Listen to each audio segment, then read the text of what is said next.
Hello बच्चों, आज हम लोग पढ़ेंगे स्कोप ऑफ फिजिक्स। ये हमारे फिजिकल वर्ल्ड का थर्ड पार्ट है। फर्स्ट और सेकंड पार्ट ऑलरेडी अपलोड हो चुका है, आप उसको देख सकते हैं। आज हम लोग करेंगे स्कोप ऑफ फिजिक्स। फिजिक्स का स्कोप क्या है, इसके बारे में हम लोग आज स्टडी करेंगे। स्कोप ऑफ फिजिक्स मतलब अभी तक हमारे डिस्कवरीज कहाँ तक पहुंच पाए हैं, क्या क्या चीजों के हमने डिस्कवरीज कर लिए हैं और क्या क्या डिस्कवरीज इन्वेंशंस बचा हुआ है, इस सब को हम लोग जानते हैं स्कोप ऑफ फिजिक्स के नाम से। मतलब हमने अपने फिजिक्स के लिए अगर इसके डायमेंशंस की बात करें तो ये कितना फैला हुआ है, कितना इसके डायमेंशन है और क्या क्या चीजें इसमें हम लोग स्टडी करते हैं। पूरी फिजिक्स जो है वो हम लोग स्कोप ऑफ फिजिक्स में कह सकते हैं कि जो भी पूरी फिजिक्स हमें पढ़ना है उसके डायमेंशंस क्या है। सबसे छोटे चीज कहाँ से स्टार्ट करते हैं, हमने सबसे छोटा न्यूक्लियस के साइज से हम शुरू करते हैं। जो न्यूक्लियस का साइज होता है वहां से हम लोग स्टार्ट करते हैं कि ये सबसे छोटा जो है हमारा फिजिक्स का है, और उससे लेकर के पूरे यूनिवर्स के साइज तक को हम लोग स्टडी करते हैं। तो ये जो स्टडी किया जाता है एक न्यूक्लियस के साइज से लेकर के एक यूनिवर्स के साइज तक का, तो इसी को हम लोग कहते हैं फिजिक्स का स्कोप। और ये स्कोप लेंथ में हुआ। उसी तरह अगर हम मास वाइज बात करें तो अगर एक इलेक्ट्रॉन का जो मास होगा, एक इलेक्ट्रॉन का मास जो होगा वहां से लेकर हम लोग स्टडी करते हैं। इससे छोटी चीजों के बारे में हमें नॉलेज नहीं है। वहां से स्टार्ट करके हम लोग जो पूरे यूनिवर्स का मास है उसके बारे में स्टडी करते हैं। और यूनिवर्स के मास के बाद, क्योंकि वो भी क्या किया है, प्रेडिक्ट किया गया है यूनिवर्स की मास, और इसके बाद क्या होगा वो हमें नहीं पता है। तो इसका ये स्कोप हो गया कि हम लोग जो फिजिक्स का स्कोप हुआ जो उसके मास के बेसिस पे है, तो इलेक्ट्रॉन के मास से लेकर के और यूनिवर्स के मास तक पढ़ा जाता है। मतलब कह सकते हैं कहीं अगर हम गए कोई चीज लेने, कोई सामान लेने, अगर वहां सब कुछ मिलता है तो वो बोलते हैं यहाँ पे हर एक चीज मिलता है, छोटा से लेकर बड़ा सामान तक। मतलब वो क्या बता रहा है, वो उसका स्कोप बता रहा है। उसी तरह हम भी अपने फिजिक्स के स्कोप को बताने के लिए इसके डायमेंशंस को बताते हैं। ठीक है, तो इसका डेफिनेशन क्या होगा स्कोप ऑफ फिजिक्स का? The total spread of dimensions measurement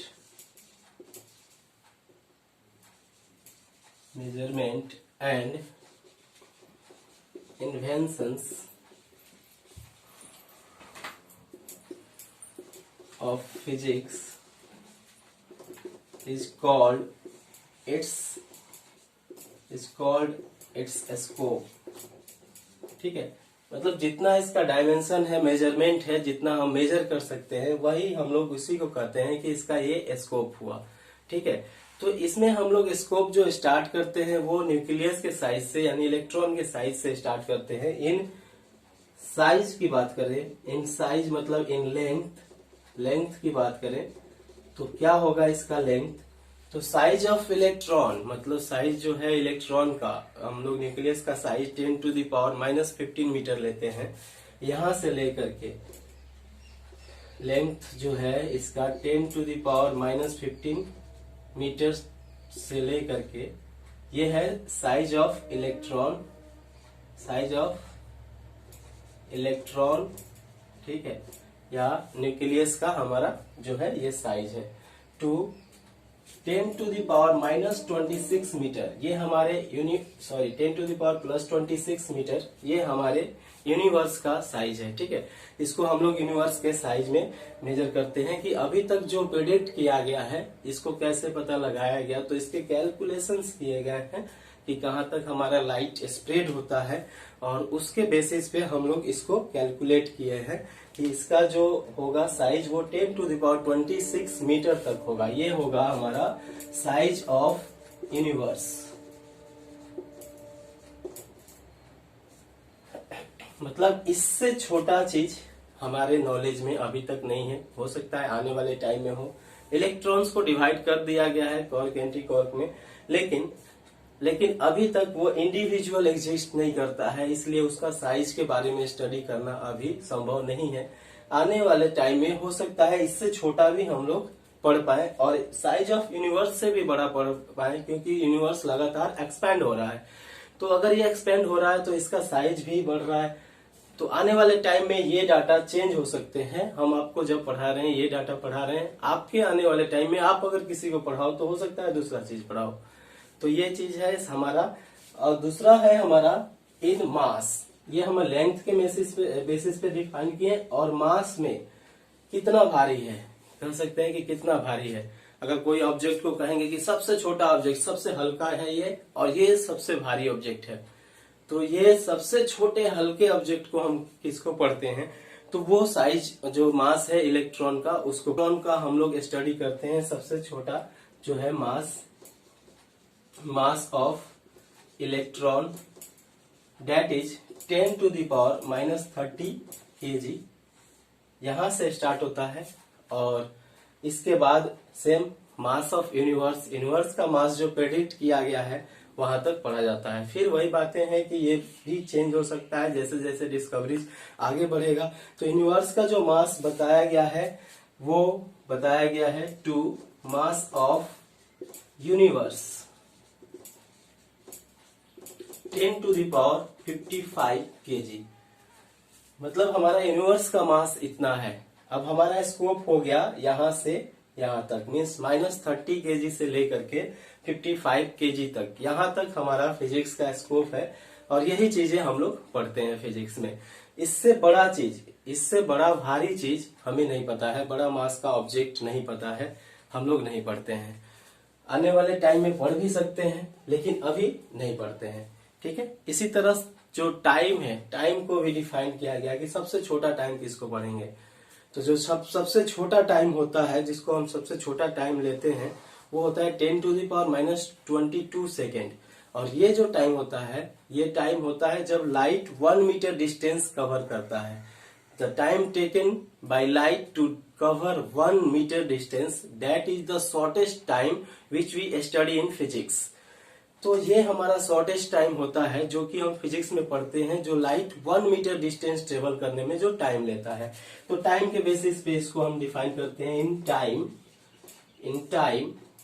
time के बेसिस पे ये डिफाइन हो सकता है हमारा 10 to the power -22 second to, अब कितना बड़ा, इसकी स्टडी हम करते हैं, हमारा जितना साल पुराना हमारा सन है, सन के लाइफ के साथ इसकी स्टडी किया जाता है कि कितना पुराना हमारा सन हो गया, कितना लाइफ हो गया इसका, उतनी दिनों का स्टडी हम लोग करते हैं।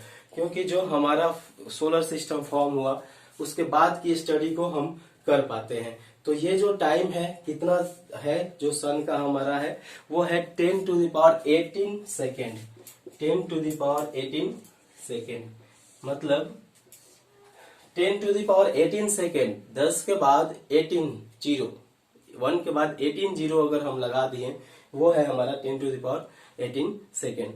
मतलब इतना बड़ा स्कोप है हमारे फिजिक्स का। अगर हम फिजिक्स की बात करें लेंथ, मास और टाइम में, तो ये हमारा स्कोप है। अब इस सब को इतना स्टडी करने के बाद हम इसको एक ग्रुप में डिवाइड किए।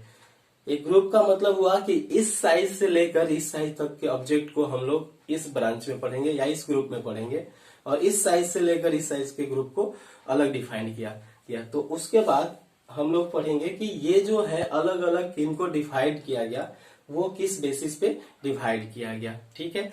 तो अभी हम लोग देखें कि स्कोप ऑफ फिजिक्स क्या है और कैसे इसका स्कोप है।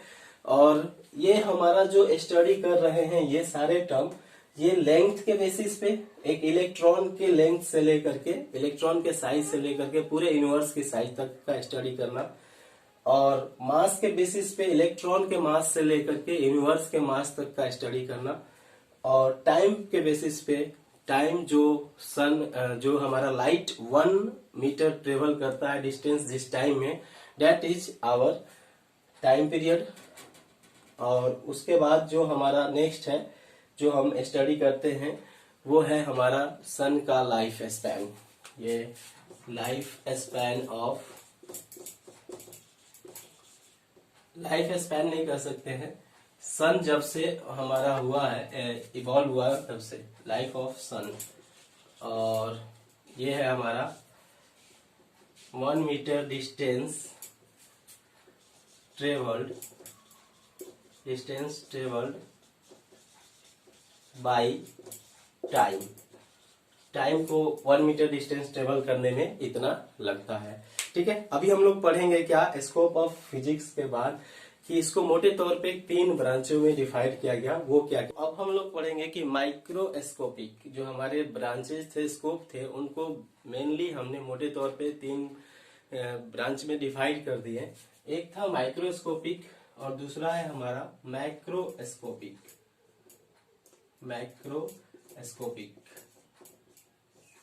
माइक्रो मीन्स होता है जो बहुत ही छोटी चीजें हो, ऐसी छोटी चीजें जो हमारे आंखों से दिखाई नहीं दे, हमारे नेकेड आई से दिखाई नहीं दे, और उसकी स्टडी कर रहे हैं हम। जैसे इलेक्ट्रॉन्स के बारे में स्टडी कर रहे हैं, वेव्स के बारे में स्टडी कर रहे हैं। तो ये सब जो है जो भी होगा वो माइक्रोस्कोपिक होगा। अगर हम किसी चार्जेस के बारे में स्टडी कर रहे हैं तो ये सब माइक्रोस्कोपिक चीजें हैं जो हमारे आंखों से दिखाई नहीं दे सकता है, हम इसको फील कर सकते हैं, सिर्फ फील करेंगे। क्लास 11th में ज्यादातर हम लोग माइक्रोस्कोपिक के बारे में पढ़ना है, जैसे फोर्सेस कितना लगा रहे हैं, यूनिवर्स में कितना फोर्स है, जो ग्रेविटेशनल फोर्स है वो कैसे लग रहा है। ये सब हम लोग क्लास 11th में जो मैकेनिक्स पढ़ेंगे, पूरा मैकेनिक्स जो है माइक्रोस्कोपिक पे है। तो उसी तरह माइक्रोस्कोपिक हमें क्लास 12th में मिलेगा पढ़ने के लिए। तो माइक्रोस्कोपिक क्या होगा, जिनका साइज हमारा 10⁻⁻6 के 10⁻⁻6 से छोटा हो, 6 मीटर से छोटा हो, उसको हम लोग माइक्रोस्कोपिक में डिफाइन किए हैं। जिनका साइज हमारा 10⁻⁻6 से छोटा हो। तो लिख लीजिए माइक्रोस्कोपिक का क्या होगा, size is less than 10⁻⁻6 metre. अगर इससे छोटा है तो ये माइक्रोस्कोपिक है। अगर इससे बड़ा है, अगर कोई साइज हम लेते हैं इससे बड़ा, और कितना बड़ा, 1 मीटर या 1 मीटर से बड़ा जो होता है माइक्रोस्कोपिक में आता है। माइक्रोस्कोपिक में ग्रेटर देन और इक्वल टू 1 मीटर। अगर साइज 1 मीटर है या फिर उससे बड़ा है, उसको हम लोग माइक्रोस्कोपिक में पढ़ते हैं। ये बड़ी बड़ी चीजें होगा, जैसे हमें यूनिवर्स में कैसे फोर्स लगाते हैं, या फिर कोई आदमी कोई वर्क कर रहा है। तो मैकेनिक्स जितने भी हैं उसको माइक्रोस्कोपिक में कहा जाता है। माइक्रोस्कोपिक के ब्रांच को, जो माइक्रोस्कोपिक ब्रांच है, इसमें बहुत ही छोटे चीजों के बारे में पढ़ा जाता है, वेव के बारे में पढ़ा जाता है, और इलेक्ट्रॉन्स के बारे में पढ़ा जाता है, और न्यूक्लियस के अंदर में क्या क्या चीजें हो रही है उनके बारे में पढ़ता है, उनका एनर्जी कैसा है, ये सब के बारे में पढ़ा जाता है। इस पूरे फिजिक्स को ही हम नाम दे देते हैं एक दूसरा नाम, दैट इज मॉडर्न फिजिक्स।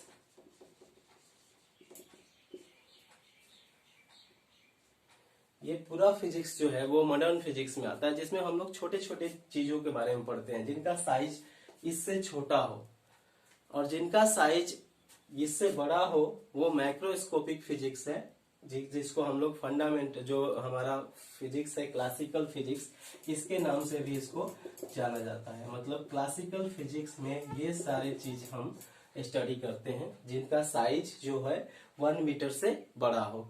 तो ये 2-3 चीजें हैं जो कि हम स्टडी करते हैं। एक ब्रांच जो है और है, एक चीज में और डिफाइन किया गया है ब्रांच में इनको, इन दोनों के साइज के बीच का जो टर्म है वो है, जैसे हम लोग क्या करते हैं, बहुत सारे एटम्स को इकट्ठा कर दिए, उसका साइज कुछ हमें दिखता है।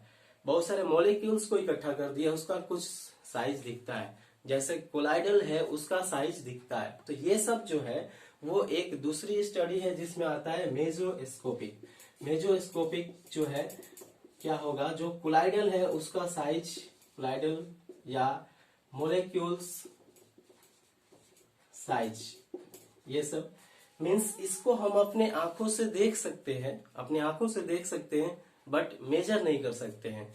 बट किसी स्केल से, मतलब टेक्निक्स लगा के मेजर किया जा सकता है, वो हम पढ़ेंगे यूनिट एंड मेजरमेंट में। लेकिन इसको डायरेक्टली मेजर नहीं किया जा सकता है किसी भी स्केल से। मतलब can not measured by any scale directly. Indirectly तो हम इसको मेजर कर सकते हैं, लेकिन डायरेक्टली किसी भी स्केल से माइक्रो जो भी मेजोस्कोपिक ऑब्जेक्ट्स होगा उसको हम लोग नहीं मेजर कर सकते हैं। तो ये 3 टर्म्स में डिफाइन कर दिया गया जो पूरे स्कोप है फिजिक्स का उसको। तो इस 3 टर्म में हमने क्या किया, डिफाइन कर दिया स्कोप ऑफ फिजिक्स को। अब हम लोग मेनली पढ़ते हैं क्या, इस क्लास 11th में फोकस हमारा माइक्रोस्कोपिक फिजिक्स है, जो बड़ी बड़ी दुनिया है, जो हमारे क्लासिकल फिजिक्स है, जो हम स्टार्टिंग से पढ़ते आ रहे हैं कि फोर्स क्या होगा, फोर्स के कॉजेज क्या होंगे, मोशन क्या होगा, वर्क क्या होगा, पावर क्या होगा, ये सारे चीज हमारे आते हैं माइक्रोस्कोपिक फिजिक्स के अंदर। ठीक है, अब हम लोग इसके बाद जो टर्म देखेंगे, नेक्स्ट टर्म जो है हमारा वो है कि एक्साइटमेंट ऑफ फिजिक्स। हाँ, एक्साइटमेंट ऑफ फिजिक्स मतलब हम फिजिक्स का नाम सुन के थोड़ा खुश हो जाते हैं। कैसे खुश हो जाते हैं, जैसे हम अभी ये शूट कर रहे हैं तो कैसे वर्क करता है ये कैमरा या ये मोबाइल कैसे वर्क करता है, आप अपने से दूर बैठे दोस्त से बात करते हो वीडियो कॉलिंग, ये क्या करता है, हमें एक्साइटमेंट पैदा करता है कि आखिर ये कैसे होता है, वो इतना दूर बैठा है फिर भी हम उसको देख पा रहे हैं। या फिर आप कहीं से लाइव मैच देख रहे हैं, मैच कहीं और हो रहा है, देख कहीं और रहे हैं। इसको बहुत साल पहले जो है हमारे आइंस्टीन ने इस बात को कहा था कि एक समय ऐसा आएगा जब एक जगह पे बैठा रहा इंसान रहेगा और उसको पूरी दुनिया देखेगी, और यही है लाइव स्ट्रीमिंग। तो हम आज देख पा रहे हैं, तो ये एक्साइटमेंट है। जब हम कभी जाते हैं, कहीं जाना होता है, तो हम जिस प्लेन में अगर बैठ गए तो हमें उसमें एक्साइटमेंट होता है कि ये कैसे वर्क करता है, ये कैसे चलता है। यही सब एक्साइटमेंट है फिजिक्स का, मतलब उसके लॉ को, उसके फेनोमेना को, जो नेचर है उसको जानना और कैसे हो रहा है, ये सब एक्साइटमेंट क्रिएट करता है हमारे अंदर। हमारे अंदर एक खुशी क्रिएट करता है कि हम इसके बारे में जाने कि ये चीजें है क्या, ये कैसे हो रहा है, इसको स्टडी कैसे किया जाएगा। ये सब एक्साइटमेंट ऑफ फिजिक्स के अंदर आता है। तो हम लोग लिख लेते हैं एक्साइटमेंट ऑफ फिजिक्स। ठीक है, एक्साइटमेंट ऑफ फिजिक्स मतलब हम लोग जितने भी फिजिक्स में एक्सपेरिमेंट हुए हैं या फिर जो फिजिक्स के प्रिंसिपल पे वर्क कर रहा है उस सब के बारे में पढ़ना ही होता है एक्साइटमेंट ऑफ फिजिक्स। ठीक है, तो चलिए लिखते हैं एक्साइटमेंट ऑफ फिजिक्स। तो जो भी हम इससे पहले पढ़े डायमेंशन या एक्सप्लेनेशन जो भी है या लॉ के बारे में पढ़ना, सब हमें क्या करता है, एक्साइटेड करता है किसी चीज के बारे में जानने के लिए। हम कब तक किसी चीज के बारे में नहीं जानते हैं, हमको पता चलता है कि क्लाइमेक्स के बाद क्या पता चलेगा। मतलब हम लोग जानते हैं कि हमारा जो है लाइट किस तरह से वर्क करता है ऑब्जेक्ट्स को देखने के लिए, लेकिन उस लाइट के इस प्रिंसिपल को बेसिक करके मान करके और बहुत सारे चीज बनाया गया, बहुत सारे चीजों का इन्वेंशन किया गया, जिसमें आपका एक कैमरा भी है। तो इस तरह से इन सारे चीजों का जब हमने इन्वेंशन किया तो ये हमारे अंदर एक एक्साइटमेंट क्रिएट किया। तो इसका डिफिनीशन हम लोग लिखेंगे, the explanation, the dimensions, explanations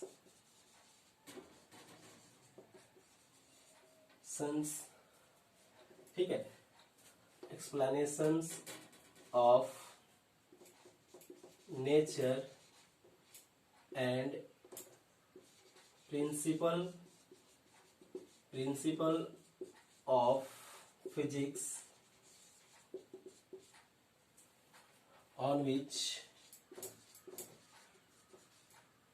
on which different techniques depends is called excitement of physics, is called excitement of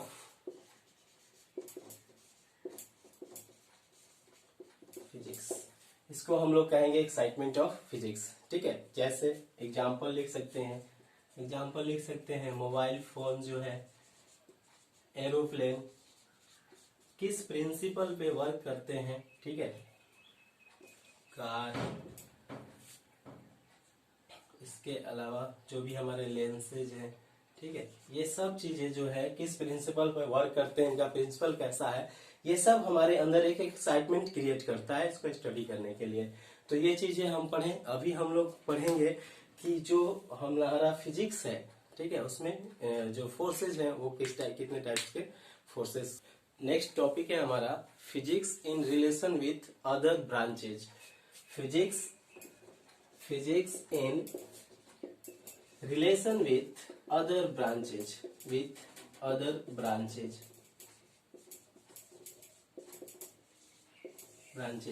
ठीक है। तो फिजिक्स का अदर ब्रांचेज से क्या रिलेशन है, जो हमारे और ब्रांच पढ़ते हैं हम साइंस में, उन ब्रांचेज से क्या रिलेशन है फिजिक्स का, ये हम लोग स्टडी करेंगे।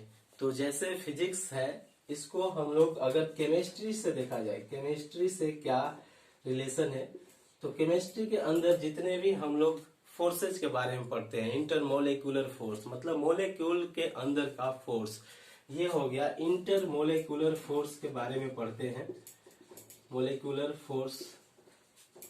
या फिर इंटरमोलेकुलर फोर्स के अलावा हम लोग पढ़ते हैं बॉन्डिंग के बारे में, कि बॉन्डिंग कैसा होता है, एनर्जी कैसे इवॉल्व होता है, एनर्जी इवॉल्व कैसे होता है, कोई रिएक्शन में हीट कैसे इवॉल्व होता है, ये सब चीजें हम लोग पढ़ पाते हैं फिजिक्स के नॉलेज के कारण। अगर हमें फिजिक्स का नॉलेज नहीं हो, बेसिक नॉलेज नहीं जानते हो कि मोलेकुलर फोर्स क्या होता है, एनर्जी क्या होता है, हीट क्या होता है, तो इन सब चीजों को हम अच्छे से डिफाइन नहीं कर पाएंगे।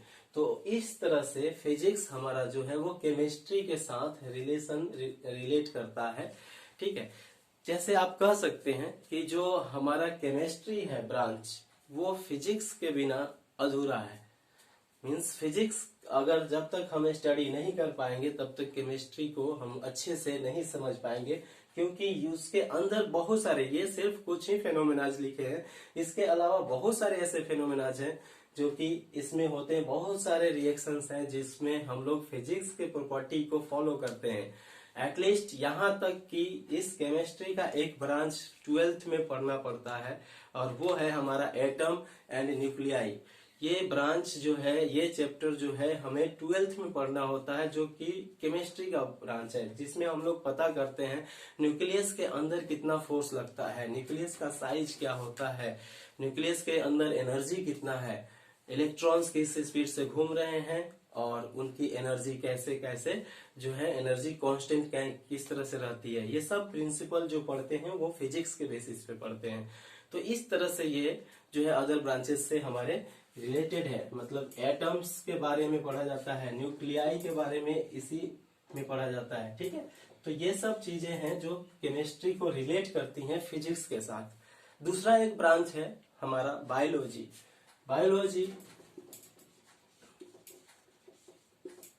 बायोलॉजी कैसे हमारा जो है ब्रांच रिलेटेड है फिजिक्स के साथ।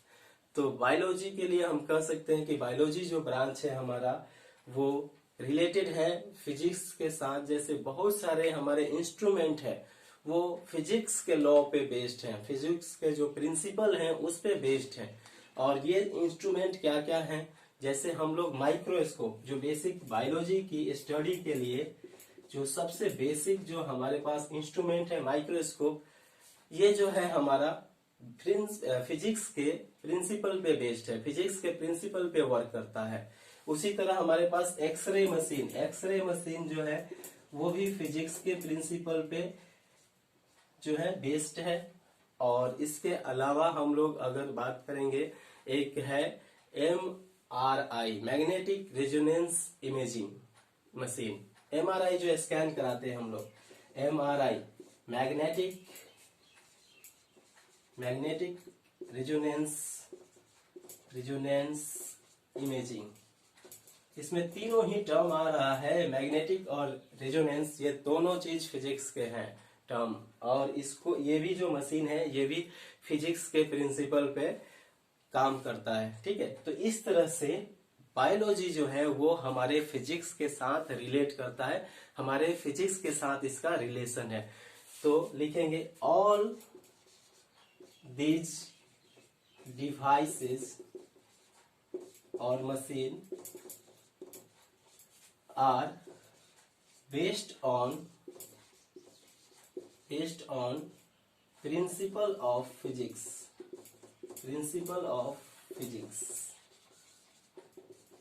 ये जितने भी डिवाइस हैं ये सारे फिजिक्स के प्रिंसिपल पे डिपेंड करते हैं। ठीक है, तो फिजिक्स के प्रिंसिपल के लिए हमें बायोलॉजी को पढ़ना है अगर, तो फिजिक्स के इन प्रिंसिपल को स्टडी करना पड़ता है। यही नहीं, अभी एक नया ब्रांच ही बना दिया गया है जिसमें फिजिक्स बायोलॉजी को टेक्नोलॉजी के साथ पढ़ा जाता है, और उस ब्रांच का नाम है बायोटेक। बायोटेक यानी बायोटेक्नोलॉजी। बायोटेक्नोलॉजी एक अदर ब्रांच ही है जो कि सिर्फ हम लोग पढ़ते हैं फिजिक्स के जो प्रिंसिपल है वो बायोलॉजी के इंस्ट्रूमेंट बनाने में कैसे हेल्प करते हैं, कैसे यूज हुए हैं, ये एक ब्रांच अलग कर दिया गया। तो इस तरह से इन ब्रांचेज के से जो है हमारा जो फिजिक्स है वो रिलेट करता है। इसके अलावा जो ज्योग्राफी है उससे भी हमारा फिजिक्स रिलेट करता है। ज्योग्राफिकल जो है और फिजिक्स में हम लोग उस चीज को एक्सप्लेन करते हैं, जैसे ग्रेविटी कहाँ कितना होता है, इस चीज को एक्सप्लेन किया जाता है। जो हमारे जो ज्योग्राफी में इक्वेटर या मेरिडियन बने रहते हैं, फिजिक्स में क्या है उसको, ठीक है, उसको हम लोग कैसे फिजिक्स में डिफाइन करते हैं। जो डायरेक्शंस है उसको मैग्नेटिक डायरेक्शंस कैसे हम लोग डिफाइन करते हैं। तो इस तरह से ज्योग्राफी के साथ भी फिजिक्स का रिलेशन है। स्पोर्ट्स के साथ भी फिजिक्स का रिलेशन है। स्पोर्ट्स की बात करें तो स्पोर्ट्स में स्पीड, कितनी स्पीड से आप बॉल फेंक रहे हो, ये सारे चीज जब क्रिकेट होता है तो हम लोग देखते हैं, सुनने में आता है। या फिर आप किसी चीज को बहुत दूर फेंकना है, बहुत दूर फेंकना है, तो आपका एंगल जो है वो 45 होना चाहिए। ये सब हम लोग पढ़ेंगे क्लास 11th में ही। तो ये सब चीजें जो है इस तरह से हमारा फिजिक्स ब्रांच पे ये सारे सब्जेक्ट जो है वो डिपेंड करते हैं, और इस तरह से इनका रिलेशन है। ठीक है, तो ये नहीं कह रहे हम कि इनका अलग में कोई महत्व नहीं, ये अपने आप में ही एक वास्ट ब्रांच है, बट इन सब से रिलेशन बनाने के लिए जो फिजिक्स है वो इस तरह से स्टडी किया जाता है। ठीक है।